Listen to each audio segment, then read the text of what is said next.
नमः श्रीं ॐ हिरण्मयायै नमः श्रीं ॐ लक्ष्म्यै नमः श्रीं ॐ नित्यपुष्टायै नमः श्रीं ॐ विभावर्यै नमः श्रीं ॐ आदित्यै नमः श्रीं ॐ दित्यै नमः श्रीं ॐ दीप्तायै नमः श्रीं ॐ वसुधायै नमः श्रीं ॐ वसुधारिण्यै नमः श्रीं ॐ कमलायै नमः श्रीं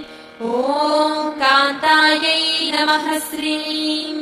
ॐ कामाक्ष्यै नमः श्रीं ॐ क्षीरोदसं